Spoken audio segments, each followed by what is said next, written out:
There are certain relationship stages where emotional disconnection and infidelity become more likely. And no, this isn't about attacking women. Men cheat too. The goal of this conversation is awareness, not blame, because many people are shocked when relationships suddenly change, not realizing emotional shifts usually happen long before actions do.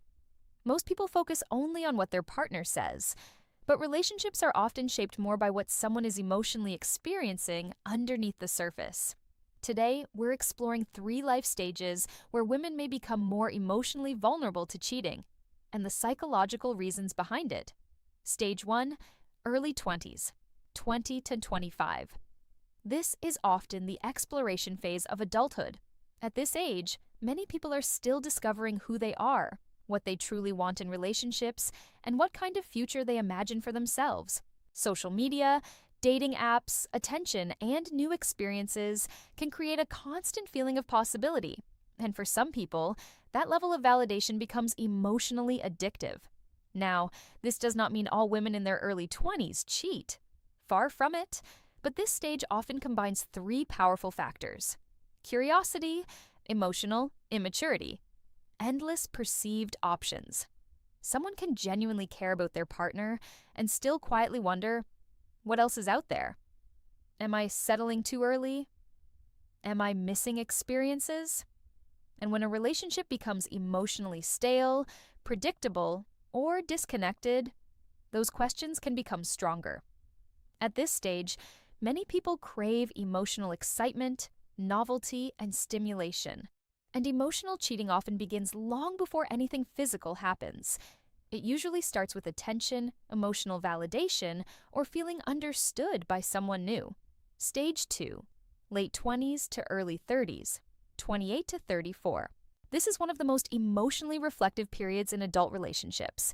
For many women, this stage comes with increasing pressure and self-evaluation. Friends are getting married, careers become more demanding. Conversations about long-term commitment, children, and future goals become more serious. And with that often comes a deeper question. Am I truly happy with the life I'm building?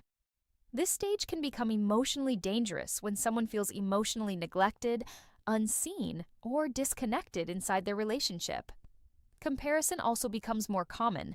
People compare their lives to old relationships, social media, married friends, or imagined versions of what life should feel like.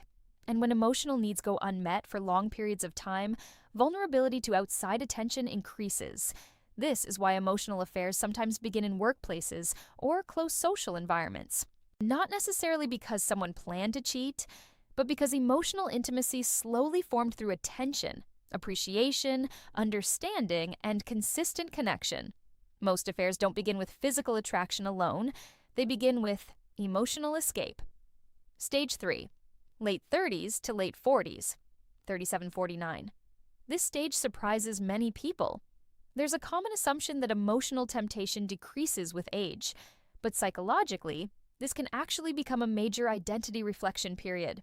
At this age, many women begin confronting deeper emotional questions about aging, identity, attractiveness, purpose, and fulfillment. Thoughts like, am I still desirable? Do I still feel seen? Is this the life I truly wanted? Have I lost parts of myself? Can become emotionally powerful.